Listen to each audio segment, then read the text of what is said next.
Bonjour à tous, merci de votre fidélité, merci de nous retrouver pour cette émission fin d'année 2021 qui va vous ouvrir sur 2022. Salut Zef. Salut à tous. Et puis on a remarqué dans les dernières vidéos que vous aimiez bien les beaux pulls. Donc on s'est décidé qu'il fallait vous accueillir avec des pulls de saison. J'espère que vous apprécierez. On a remarqué qu'ils se foutaient de mes pulls d'habitude. Donc là j'en ai mis un vraiment moche. Et toi aussi. Donc allez-y, lâchez-vous. Ah non, attends, c'est une super marque, il est magnifique. Ça va être comme cette émission, on va vous parler de ce qu'il a fallu retenir de cette année 2021. Parce que bon sang, il y a plein de choses. Des choses, ouais, quand même.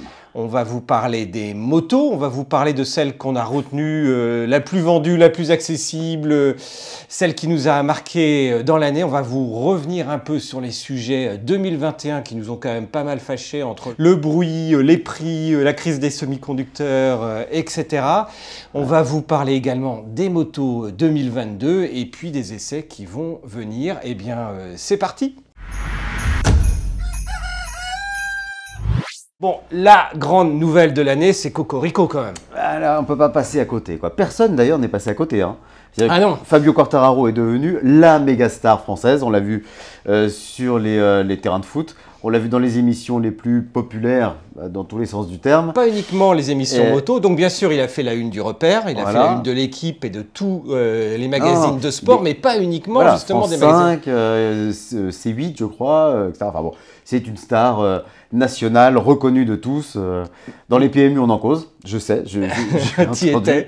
Non, voilà, enfin c'est normal, c'est historique. Premier Français de l'histoire, donc depuis 1949, à être champion du monde en catégorie reine. Ça se célèbre, mais il a atteint un niveau de popularité auquel je ne m'attendais pas quand même. Quoi. Non, la moto est toujours un petit peu l'enfant pauvre du sport, loin derrière le foot. Et puis on remercie également Estrosi, du coup, motard, qui a fêté ça à Nice, et Quartararo était sur le tramway, sur les affiches, etc. Je ne pense pas que si c'était un champion parisien, notre chère mère Hidalgo mettrait l'ensemble des rames du métro. Notre fameuse Anne. Non, mais en effet, le hasard... On y reviendra sur le parking payant qui arrive aussi. Parmi les choses qui fâchent, on est d'accord. Le hasard a bien fait les choses, en effet. Fabio Quartararo vient de Nice. Le maire de Nice, c'est Christian Estrosi, qui a couru en Grand Prix et à très haut niveau. Il se classait parmi les 10 meilleurs mondiaux. Bon, là voilà, on a un Fabio sur le toit du monde, sur le toit de l'histoire. Alors je voudrais juste préciser une chose, ça masque un petit peu une autre performance de celui fabuleuse. qu'on pensait qu'il serait le premier champion du monde. Voilà, et donc on attend toujours la première victoire en Grand Prix, ok, c'est vrai. Mais ça viendra. Voilà, malgré tout, il termine 5e au championnat final. Et ça, à part Fabio Quartararo, évidemment, qui a terminé premier, Christian Sarron, qui a terminé 2 fois 3e, Raymond Roche, l'oublié, mais qui a été officiel Honda dans les années 80, qui lui aussi a figuré dans le top 5, et Johan Zarco, c'est le 4e Français, quand même, à figurer dans un top 5 du MotoGP. On a tendance à l'occulter un peu, parce que bien sûr, il y a la gloire de Fabio, une gloire tout à fait méritée, justifiée, mais qui recouvre un peu cette autre prouesse. Voilà. D'autant plus remarquable, et ce n'est pas la seule victoire française qu'on doit célébrer cette année, une catégorie qu'on suit un tout petit peu moins, c'est le motocross et notamment le MX2, mais un champion du monde français également en MX2, on ne l'avait jamais eu auparavant non plus. Voilà, alors Maxime Renault, le MX2, évidemment, nous on est un petit peu routard, pistard plutôt, mais le MX2 c'est quand même une sacrée catégorie. On a quand même nous aussi une sacrée histoire dans le cross, et Jean-Michel Bayle, c'est pas le dernier. Bien au contraire. Donc Maxime Renault, champion d'ailleurs sur Yamaha, donc ça vient encore une fois ajouter un trophée dans l'escarcelle de Yamaha, parce qu'il y a donc Quartararo, Maxime Renault en MX2, et puis d'autres titres dont on va parler plus tard, mais le Superbike notamment, forcément. Et autre, mais du coup en équipe, c'est le Supermoto des Nations, c'est pareil, le Supermoto, on n'en parle pas énormément, mais la France... Exactement. La France a toujours été un peu en tête, alors à part pour les très spécialistes, et je sais qu'il y en a, à la fin des années 70, c'était aux États-Unis, mais après, dans les années 80, le guidon d'or, quoi. C'était Bayle, Stéphane Chambon, c'était les heures glorieuses du supermotard, et après, il y a une vague creuse. En effet. Malgré tout, ça reste toujours aussi impressionnant. C'est devenu très technique et très électronique, etc. Alors, il y en a qui reprochent ça, mais enfin, on a sur des niveaux techniques énormes.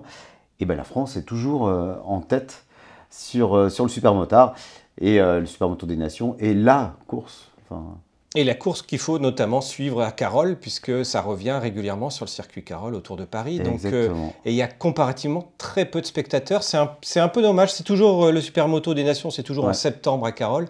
Ça vaut vraiment la peine d'y aller sur ce circuit mi-terre de temps en temps aussi qu'ils arrivent à faire. Et c'est très rythmé en plus, donc c'est pas comme des courses de vitesse. Bon, bah, il y a la course, 20, 25 minutes, 30 minutes, ça s'arrête, on attend. Non, là, c'est très rythmé, les catégories s'enchaînent. Ça va vite, c'est un vrai spectacle. Et c'est un vrai rendez-vous à ne pas manquer pour les années suivantes, d'autant plus encore une fois qu'il faut soutenir un petit peu les pilotes français. Et puis, il reste un autre championnat presque franco-français, l'endurance. Et tu sais de quoi tu parles puisque tu as couru aux 24 heures du Mans et puis au Bol d'Or. De nombreuses fois, ouais. Mais alors justement, je peux en parler en tant que vieux de la vieille maintenant. C'était très franco-français. Oui, c'était un bon pilote aussi. Oui, exact. Ce fameux Christian Lavieille. Le championnat d'endurance, mondial d'endurance, était très franco-français dans les années encore 90, 2000, enfin encore pas tant 90, mais surtout 2000-2010. Ouais, là, depuis 3-4 ans, on commence à voir de plus en plus de pilotes étrangers malgré tout arriver, et notamment du Grand Prix, d'anciens pilotes Moto 3, même français, hein, Rossi, Masbou, etc. Et puis des arrivées de pilotes MotoGP, et on en vient au fameux titre du CERT. Donc Suzuki Endurance Racing Team, le 17e titre du CERT. Désormais, CERT Yoshimura Motul. Voilà, managé par Damien Saulnier, de manière excellente. Après l'hyper glorieux Dominique Mélian. On a quand même donc Sylvain Gattoli, ancien pilote de Grand Prix.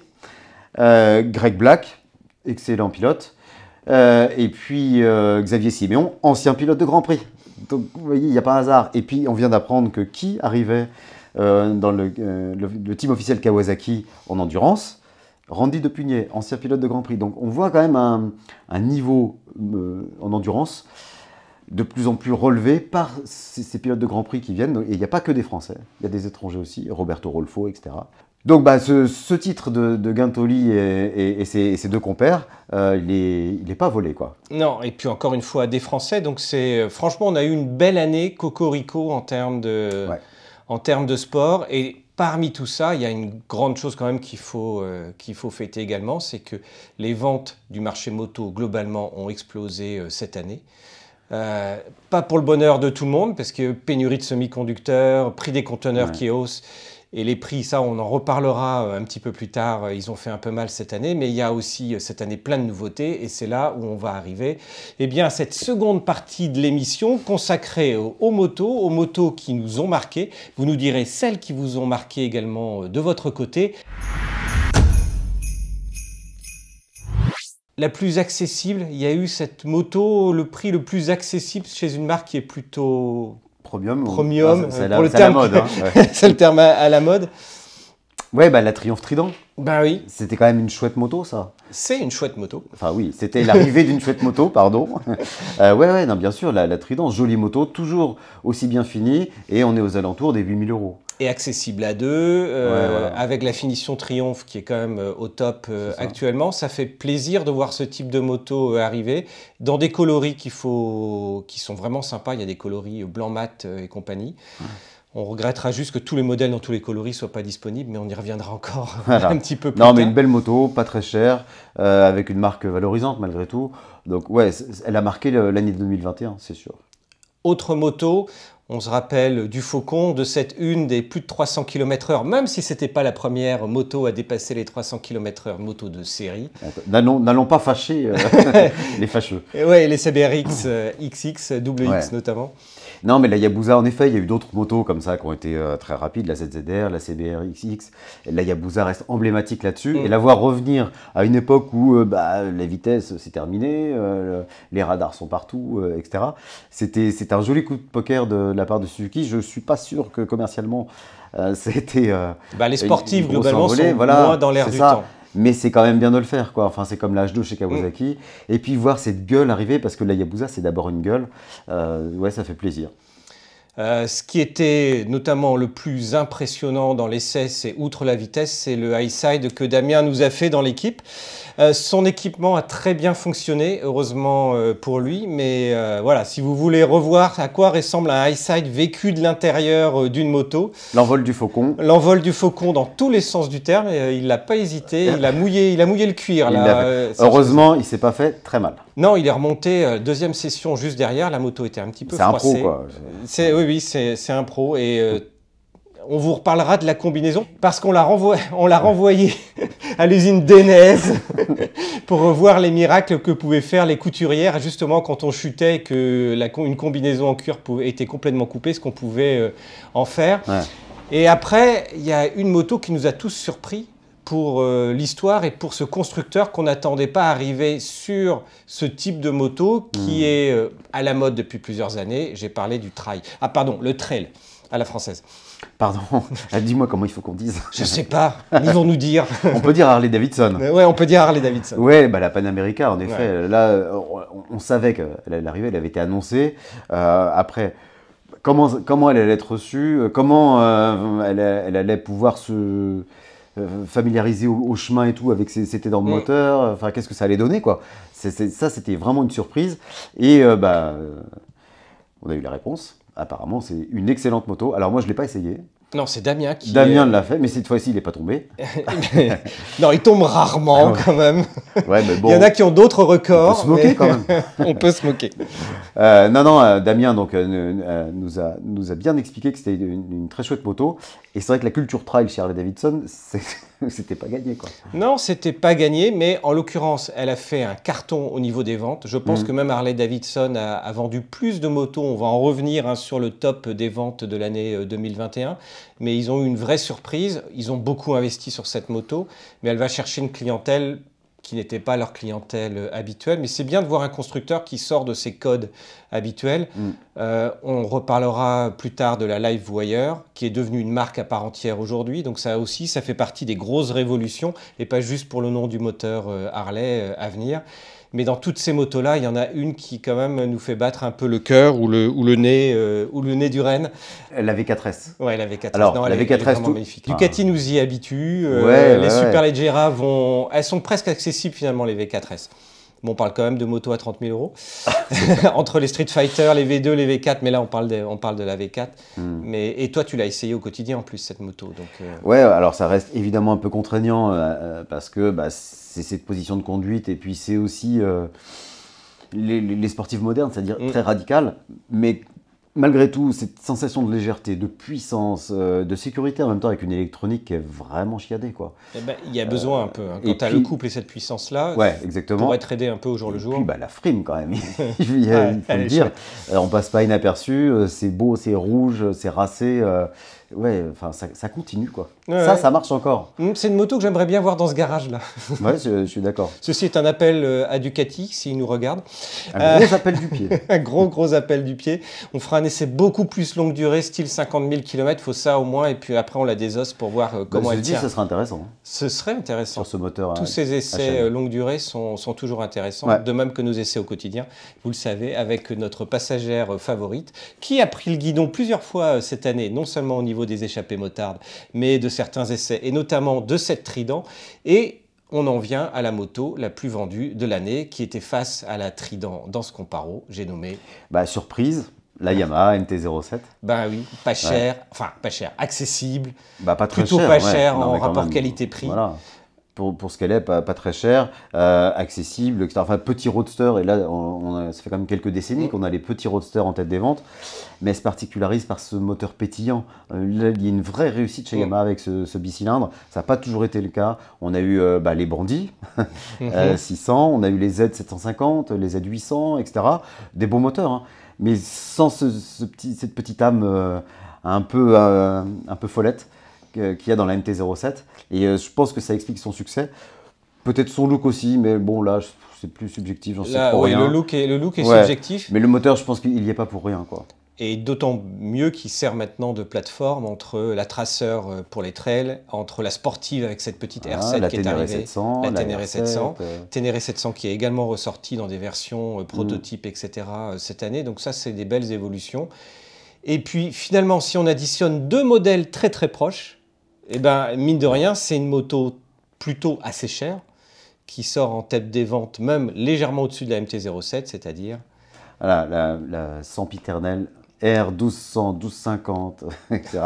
La R1250 GS. Alors GS et GS Adventure, donc en effet, si on cumule les ventes des deux, elle passe un petit peu devant la MT-07. C'est-à-dire au-dessus des 6000 ventes à l'année. Voilà. Incroyable. Enfin, je trouve ça incroyable parce qu'en effet, ce sont des motos à plus de 17 000 euros. Largement plus de 17 000 euros. Ouais, parce qu'en général, on les achète quand même avec les options. C'est ça. Et c'est mieux avec les options pour pouvoir bien la revendre derrière, d'ailleurs. Donc, c'est obligatoire. Ouais. Et je pense que là, on a affaire à quelque chose de très particulier dans la moto. Il y a, j'ai envie de dire, les motards en général, et puis les motards GS, qui en général ne changent pas.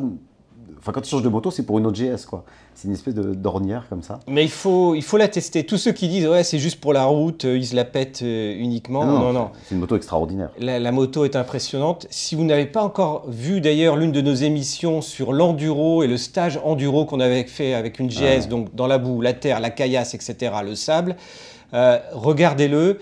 Franchement, c'est impressionnant. Même si vous n'avez pas de GS, en fait, même si vous avez une autre moto, vous allez faire ce stage avec une GS, vous prenez n'importe quelle autre moto derrière sur la route, vous avez l'impression de redécouvrir votre propre moto. C'est ça que j'adore dans les stages, en fait. Et je ne parle pas des stages pistes. Là, un stage enduro où on se dit ça n'a rien à voir pour la route, ça donne juste une maniabilité, une confiance en soi, où on roule mieux derrière. C'est la base de la moto. Bon là, on s'écarte un petit peu, mais c'est la base de la moto comme le trial. On digresse. On va encore faire une émission d'1 heure. C'est ça, mais c'est l'équilibre. Et l'équilibre à basse vitesse, notamment, c'est celui où on ressent le mieux la moto. Et c'est ce qu'on apprend dans ces stages, en effet. Après avoir parlé des motos les plus vendues, aux plus volées... On a dit qu'on parlait de moto. Bon, ouais, il y a un peu le scooter, sempiternel T-Max, mais T-Max qui fait partie, si on oublie les motos du top 3 de toute manière des scooters des deux roues les plus vendus en France. Ce qui n'est pas rien pour un objet pratique, certes, fun, tout ce que tu veux, mais je pense que là, relativement cher. Voilà, il est passé au-delà du simple scooter dont on peut se moquer, nos autres motards. Non, c'est devenu une espèce d'icône, le T-Max. Et en effet, il se vole toujours autant. Il attise beaucoup de convoitises. Surtout en région parisienne. Parisienne, métropole, quoi, dans tout ce qui est milieu urbain. Donc, toujours ce T-Max, mais il est talonné par un autre scooter. Et bon, j'ai découvert ça en fait grâce au repère des motards, que le XADV lui aussi était dans le top. Voler. En fait, une machine qui se vole, une machine assez puissante. On parle quand même d'un gros scooter en 750 qui arrive en version 350 en 2022. Donc ça va être une des scooters, enfin ces espèces de scooters un petit peu trailisants, un peu hybrides, qui veulent avec leurs pneus aussi être capables d'aller faire un peu de chemin si nécessaire. Et puis, ce qu'on voit aussi maintenant, c'est qu'avec toutes ces tableaux de bord, TFT, 10 pouces, 12 pouces, ça fait partie des choses qui se font le plus voler. Donc maintenant, il faut mettre des traceurs GPS sur votre moto, mais en plus sur votre système, surtout avec la pénurie des semi-conducteurs. Ça, c'est un peu, ça commence à être un peu... C'est un peu la course à l'échalote, quoi. Donc, on va revenir sur quelque chose d'un petit peu plus sympa. C'était quoi la moto la plus dingue de l'année 2021 ? Moi, je pense que la moto la plus dingue, c'était quand même la Tesi, la Bimota, donc Bimota rachetée par Kawasaki l'année juste avant, voilà, en 2020. Et puis, première moto qui sort, la Tesi, avec cette architecture très particulière, notamment son train avant, mais toute la partie cycle est étrange. Et puis, qu'est-ce qu'on met comme moteur là-dedans, bien sûr ? Et le H2, forcément. Voilà, le moteur le plus fou de série qu'on puisse avoir en ce moment. Donc, ça fait cette moto complètement dingue, complètement en dehors du temps, en dehors de la morale qui nous plombe un peu quand même. Une chose était sûre, c'est que quand Bimota a sorti ça, ils n'allaient pas en vendre.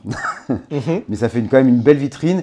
Et réjouissons-nous quand même que les constructeurs, un peu comme la Yabusa, se permettent encore ce genre de trucs. Ce genre de folie qui n'ont rien de rationnel sur le plan business, a priori. On est à l'opposé de la MT-07, là, on est d'accord. Oui, très clairement. Ça ne les empêche pas en plus, Bimota, du coup, avec cette emphase Kawasaki, de nous sortir une KB4 déclinée en version RC Café Racer cette année.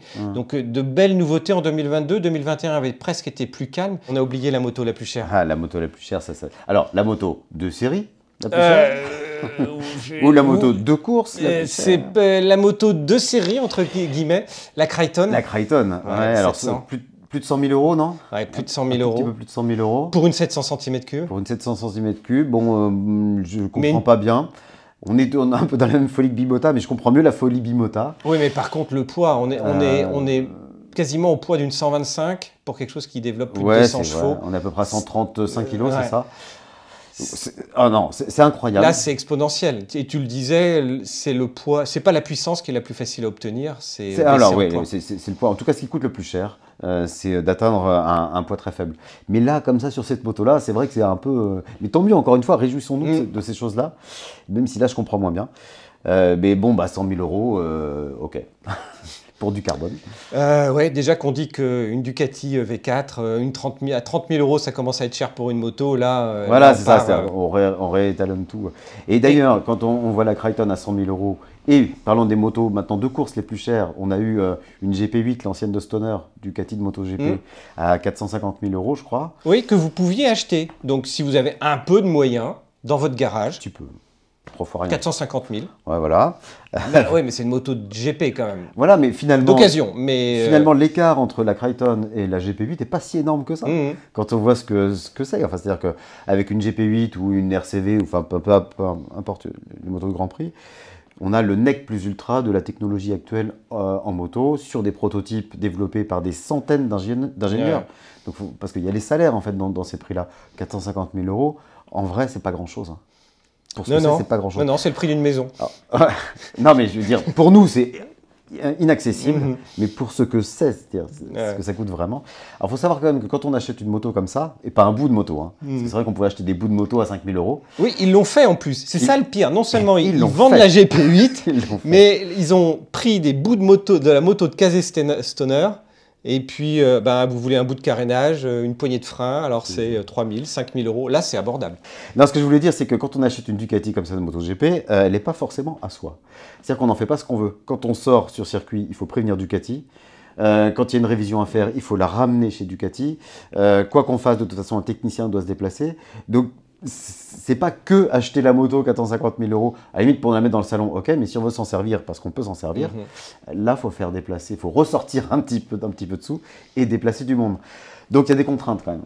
Donc finalement, la R6 de Tenket, championne du monde en super sport, donc on est quand même au championnat du monde Superbike, version super sport, elle est presque pas chère à 35 000 euros, quoi. Voilà, alors là, bon, on part d'une moto de série quand même, la R6. Modifiée évidemment, quand même pour arriver à ce niveau-là. On connaît ce préparateur hollandais qui était plusieurs fois champion du monde. Bien sûr, il y a un gros travail derrière, mais malgré tout, dans les limites d'un règlement, le règlement du super sport. Donc forcément, ça fait des motos un petit peu moins chères, même si quand on ajoute par exemple le faisceau kit, les jantes, etc., on arrive largement à plus de 40 000 euros. Donc ouais, elle n'est pas chère. Et puis, une moto championne du monde.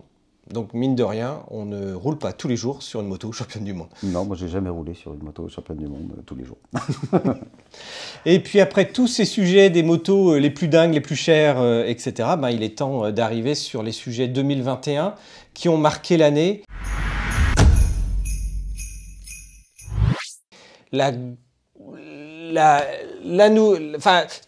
J'en reste sans voix, mais ce qui nous a quand même marqué, c'est la déclaration de Kawasaki disant on va plus fabriquer de motos thermiques. Voilà, ça nous donne je suis violent en le disant comme ça, mais c'est ça. À horizon 2035, on ne fabriquera plus que de la moto électrique ou hybride. Kawasaki, premier constructeur à afficher officiellement que l'électrique, c'est le futur. Voilà, alors l'électrique, il parle aussi un peu d'hydrogène. Oui, d'hybride. Malgré tout. Donc on ne sait pas exactement où ça va aller, mais en tout cas, une chose est sûre, ça donne une direction, c'est que le thermique, va falloir s'y faire, va disparaître. Donc pour des motards âgés comme nous, ça va faire un gros pincement au cœur. La jeune génération est probablement mieux accoutumée. On a quand même quelques années pour s'y préparer, quoi. Mais Kawasaki a quand même eu cette franchise de l'annoncer clairement. Oui, alors que les autres constructeurs, ils disent on va le faire. Ducati a dit qu'ils allaient arriver avec une moto électrique. Ils doivent la présenter officiellement complètement l'année prochaine. On voit Livewire qui était autrefois juste un modèle de chez Harley, qui devient là désormais une marque à part entière mais travaillant un peu avec Harley, qui est la continuité justement de cette moto électrique. On voit toutes les améliorations en termes de scooter électrique pour le coup, c'est-à-dire que les autonomies grimpent au-dessus de 200 km désormais.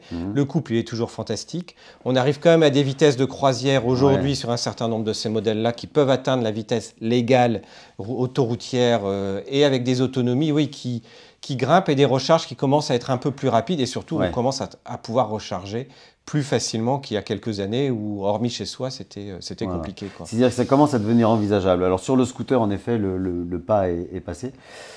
Oui, parce que ça reste de l'urbain. Voilà.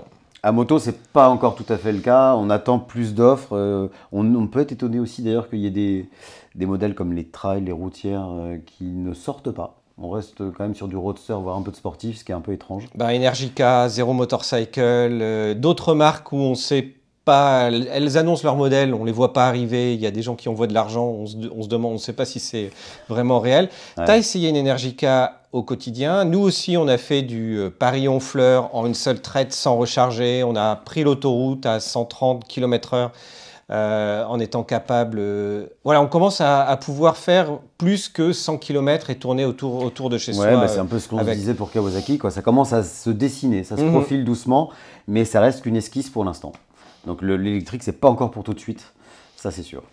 Par contre, et on arrive à un des sujets qui fâche, c'est le stationnement payant qui est en train d'arriver pour les motos. C'est vrai qu'on avait cette espèce de statut, c'est gratuit pour nous, on peut se garer par rapport aux voitures. Donc bien sûr, il y avait les voitures, les automobilistes qui gueulaient, mais nous on trouvait que c'était un avantage. Ça devait être le cas au 1er janvier sur Paris, c'est décalé au mois de septembre de l'année prochaine, sauf justement pour l'électrique.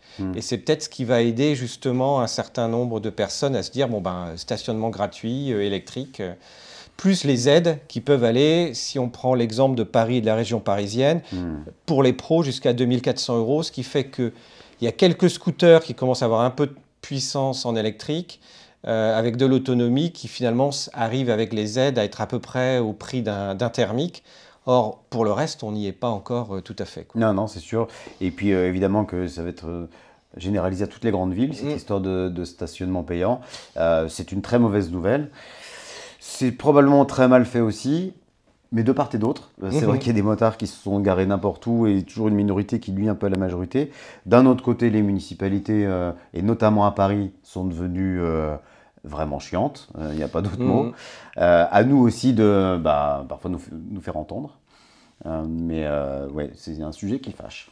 C'est un sujet qui fâche, mais qui permettra peut-être enfin de pouvoir avoir des places pour se garer. C'est-à-dire que quand on se gare sur les places automobiles... C'est là-dessus qu'il faudra se battre. Le nombre de personnes qui disent qu'ils ont vu leur moto juste esquintée ou renversée, etc. Et c'est pas non plus l'idéal. Donc s'il y a des places, moi ça ne me gêne pas de payer un peu moins cher dans la limite du raisonnable. Il faut qu'il y ait des places. Pour un lieu qui soit réservé et qui éviterait effectivement de voir des comportements qui sont juste inadmissibles. Une moto sur un trottoir, ça n'a pas à rouler sur un trottoir. Et ça a tendance à donner une image mauvaise des motards parce qu'il y a une minorité qui fait un peu n'importe quoi et il y a de vrais risques. D'autres sujets qui fâchent? Qui fâchent, oui, l'interfile. Alors c'est à la fois une bonne nouvelle et une mauvaise nouvelle.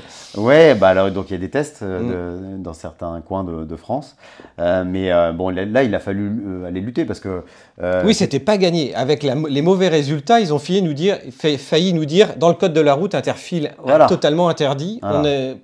On a une expérimentation. Là, on a manifesté. Je n'aurais pas manifesté beaucoup dans ma vie, mais voilà. En 2021, non, là, ça valait la peine de manifester. J'y suis allé. Oui, non, l'interfile, là, c'est un peu dans notre base de déplacement, quoi. Parce que je commence à voir quand même des motos qui se mettent dans les fils de voiture maintenant. Ouais. Ça commence à devenir un peu plus fréquent. Ça reste rare, mais on voit ça. Bon, on peut faire de l'interfile intelligemment, c'est comme le stationnement.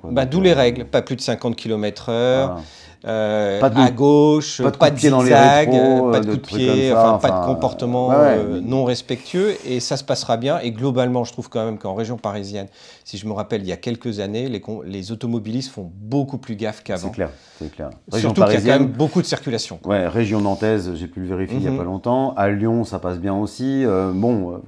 C'est passé, quoi. Donc non, que la loi ne vienne pas nous casser les pieds, pour être poli. Donc, il faut profiter de cette expérimentation pour ne pas faire n'importe quoi, respecter les autres sur la route. Ouais. Et dans cette norme de respect, on arrive au sujet suivant qui a fait un gros boom pendant le confinement, parce que pendant le confinement, on était très au calme. Et puis, dès qu'on en est sorti, eh bien, ce qui était plus ou moins accepté est devenu juste inacceptable, c'est-à-dire des pots à cras, pour ne pas les citer. Entre autres, c'est pas les seuls, mais c'est le bruit. Et effectivement, il n'y a rien de pire qu'un motard ou un scooteriste avec un pot non autorisé qui réveille tout Paris. C'est pareil, on a changé d'époque. Les pots des villes là, des années 80, Accra, plus de 2000, etc. Bon, c'est la fin aussi. Alors évidemment, ça appelle un peu l'électrique, le silence. Donc il faut nous opérer la transition douce. Oui, les gens n'acceptent plus ce bruit très tôt le matin, très tard le soir, en pleine nuit, et on peut le comprendre. Je le comprends tout à fait. Voilà. Bon, aux abords des circuits, là, il y a plein de gens aussi qui acceptent moins le bruit. Bon, là, je trouve que c'est plus discutable, parce que c'est en journée, etc. Enfin, c'est comme pour tout, hein. Il y a un moyen terme toujours à trouver. Mais en effet, des pots qui font beaucoup de bruit, bon, c'est terminé, quoi. Non, c'est complètement terminé. De toute manière, il y a des radars anti-bruit qui sont en train d'arriver, donc qui seront, paraît-il, capables de pruner. On y arrive également. Et si simplement ceux qui ont des pots qui font plein de bruit commencent déjà à les remettre en mode légalité, même s'il y a les prunes, etc., 135 €, si mes souvenirs sont bons, ça va permettre peut-être que si la minorité ne fait plus autant de bruit qu'autrefois, ça permettra de continuer à aller dans les routes. Sur toutes les routes, on l'a vu, en Autriche, ils ont commencé à couper des routes, à empêcher des routes aux motards. Donc si on ne veut pas voir arriver ça, il faut que tout le monde se mette un petit peu à se dire, bon ok, on remet des pots homologués et on pourra continuer à profiter de notre passion à moto. Pas obligatoirement systématiquement en électrique, mais justement en thermique, avant qu'ils nous interdisent des routes, des régions, des villes, etc. Bon, quand on voit le prix des pots, finalement, ce qui nous amène peut-être au dernier sujet qui fâche. Oui, vas-y. Par rapport au prix des motos, on se restera un peu sur un pot et on achète la moto dont on rêve. Mais alors, la moto dont on rêve, mon Dieu. Ouais, les prix, ils ont juste augmenté. Alors, c'est un peu dingue, là, quand même. On l'a vraiment noté déjà parce qu'il y a de plus en plus d'électronique, donc les prix des motos. Ces fameux écrans TFT 12 pouces, 10 pouces, 12 pouces, etc., couleur, ça fait lever le prix. Il y a une pénurie des semi-conducteurs. Nous, on l'a vu, pour acheter un ordinateur avec une carte graphique dernier prix. Les cartes graphiques, il y a quelques années, ça valait 700, 800 €, prix de sortie. Aujourd'hui, une carte graphique 2500 €, c'est-à-dire que la carte graphique toute seule sans l'ordinateur, elle vaut aussi cher qu'un ordinateur avant, pour monter justement toutes les vidéos des émissions. Donc sur des motos suréquipées en électronique, en écran, etc. Bon, de là à justifier des prix qui franchissent largement les 15 000 € pour de la grosse cylindrée, je trouve ça dur quand même, quoi. Mais même sur les petites cylindrées, puisqu'avec du coup la crise des containers qui ont fait que moins de containers qui traversent, donc en général, il faut compter que chaque constructeur doit payer aujourd'hui 400 € de plus, juste à cause de cette part moto pour ces containers. Tout ça, ça contribue. Et ouais. Le problème avec les prix, c'est qu'on sait que dès lors qu'ils ont atteint un certain niveau, en général, ils redescendent jamais. Donc, même s'il y a des problèmes conjoncturels, comme les containers, comme la crise des semi-conducteurs, etc., quand il n'y aura plus ces problèmes conjoncturels-là, les prix resteront là où ils en sont. Ouais. Là, des motos, encore une fois, à plus de 10 000, surtout plus de 15 000 €. Enfin, quand je vois la nouvelle Ducati qui me fait rêver, la Desert X, avec son moteur 937, qui est très bien, mais enfin bon, c'est pas non plus le haut de gamme chez Ducati. 16 000 €. Ouais, c'est un peu fort quand même. Ouais. Là, sur les prix, ça abuse pas mal. Et notamment sur les gros trails. Parce que si on se rappelle quand même ce que c'était qu'un trail il y a 20 ou 30 ans, c'était une moto facile, polyvalente et pas chère. On est sorti de cette notion-là. Et puis après, à ça s'ajoutent les délais, parce qu'en fait, finalement, comme il y a la crise des containers, que la crise des conteneurs, c'est au-delà du prix même, c'est qu'ils ne savent pas quand vont arriver les bateaux et compagnie, donc ça a un mois de plus, 2 mois de plus. Et il y a des constructeurs qui attendent depuis 4 mois des motos, alors qu'en temps normal, elles auraient dû arriver. Donc ça pousse le prix des occasions, parce que finalement, si on veut la moto, etc., eh ben, on est obligé de se retourner vers une occasion qui elle-même grimpe en termes de prix. Exactement. Je pense que tous les motards vont régulièrement sur un site d'occasion bien connu. Et on a tous constaté ces derniers temps que la moindre merguez vaut aujourd'hui 2 000 €, là où on l'attrapait à 800 € avant, quoi. Ouais. Donc même sur les vieilles motos d'occasion, etc., tout se répercute. Bon, il y a d'autres mauvaises nouvelles ou on arrête là? Non, on arrête les mauvaises nouvelles. Il y a quand même quelques dates importantes cette année. Il y a quelques centenaires cette année. Il y a 1 million de motos pour Triumph. C'était un beau chiffre aussi à retenir. Ouais. Symboliquement, c'est important. Voilà, depuis le début, donc 1902. 1902. Même si on a retrouvé un proto de la première Triumph de 1901. Alors à la fin, on ne sait plus qui est le premier constructeur mondial, parce que pour l'instant, c'était Indian jusqu'à présent. Ouais, alors faudrait se référer à la production de série. Or, la moto Triumph de 1901 avec moteur belge Minerva était un prototype et pas une vraie première moto de série, donc on ne peut pas considérer que... 1901 constitue la première année de Triumph. Bon, en tout cas, ouais, 1 million. On a eu aussi l'anniversaire de Moto Guzzi. 100 ans, du coup, la grande fête qu'ils organisaient en Italie a été décalée d'une petite année avec les histoires de confinement. Donc nous, on peut décaler nos âges aussi. Ouais, on peut décaler nos âges. Pareil, c'est juste génial. Non, ça fait partie des bonnes choses. Et puis, mine de rien, c'est ce marché qui explose. 1 million de motos sur l'Europe vendues sur l'année 2021. Ouais, ça, c'est incroyable. Ça, c'est bien parce que dans l'absolu, ça pousse, ça montre que les gens vont vers la moto. On le voit, il y a la moto dans de plus en plus de pubs. Ça devient tendance, la moto. Voilà, les films, James Bond. Les films, James Bond. Oui, là, pour pas nouveau, mais voilà. Là, il y en a plein sur le mur, là, des James Bond. Ouais. Et je pense qu'en effet, la période a fait que les gens ont envie de liberté, d'air, de sensations, de choses comme ça. Et la moto en a bénéficié. Et tant mieux pour les réseaux, tous les réseaux. Et tant mieux pour les accessoiristes aussi, parce qu'en France, on est fort là-dessus. Donc, il y a quand même des bonnes nouvelles aussi. 2021, c'est ça. Et 2021, c'est aussi l'année de quelques fins. Celle, non pas de Jonathan Rea, mais la fin de ses sacres. Parce que 6 fois champion du monde de Superbike d'affilée sur Kawasaki, on se disait que ça allait faire 7, 8, 9, 10, jusqu'à ce que le gars arrive à 40, 42, 43, quoi. Et ceci dit, pourtant, ils ont fait des efforts. Ils lui ont mis des boulets, ils lui ont empêché de... Il y a eu plein de bridages pour l'empêcher. C'est ça, c'était Mario Kart, en fait. Et voilà, c'est un jeune Turc, Toprak. C'est un intime, hein, donc on l'appelle Toprak. Voilà. Première fois qu'un Turc arrive à ce niveau-là, en Superbike, puisqu'en Supersport, il y avait son maître et son manager, Kenan. Voilà, son maître à penser, Kenan Sofuoglu. Donc là, on a un pilote extraordinaire quand même, que moi j'avais envie de voir en MotoGP. Et qui a mis un coup d'arrêt à l'enfilé de titres de Jonathan Rea. 6 titres sur la Kawasaki. On attendait le 7e, et puis le 8e, et le 9e, et le 10e, et le 11e. Et non, Toprak est arrivé, hop, fin à ça, quoi. Et ça nous donnera sûrement une très très belle saison 2022 à suivre également sur cette partie-là. Et puis sur ce dernier pilote qui, lui, termine effectivement sa longue carrière. Bon, voilà, on se devait de terminer par cette émission 2021. Par sa vraie fin, la fin de la carrière de Valentino Rossi, quoi. Qui a commencé donc en Grand Prix, pas la carrière de pilote, mais qui a commencé en Grand Prix en 1996. Il arrête en 2021. Aucun pilote n'avait jamais roulé aussi longtemps au plus haut niveau. Alors, il avait commencé en 96 en 125. Rapidement, il est passé en Grand Prix en 2000. C'était le dernier pilote de l'histoire à avoir gagné avec des 500 de temps. Le premier pilote de l'histoire à gagner avec une MotoGP 4 temps. Enfin, c'est quelqu'un d'extraordinaire, qu'on l'aime ou qu'on ne l'aime pas. Et qu'on aime plutôt parce qu'il a un capital sympathie par ses facéties sur la piste et hors piste et dans les paddocks qui est juste extraordinaire. C'est un charisme incroyable et je pense qu'il ne sera jamais remplacé. De toute façon, il est remplaçable, mais je ne vois même pas qui lui succédera. Peut-être sur les titres, Marquez pourrait y arriver s'il se remet physiquement, mais sur la popularité, non. Ah non, les tribunes Rossi telles qu'on les a vues sont juste réellement historiques. C'est une vraie page qui se tourne avec Rossi. Exactement. Et qui se réouvre avec... et c'était le début de notre émission, on va terminer par ça aussi, avec une nouvelle page avec Fabio Quartararo. Hein, ça c'est de l'émission. Voilà.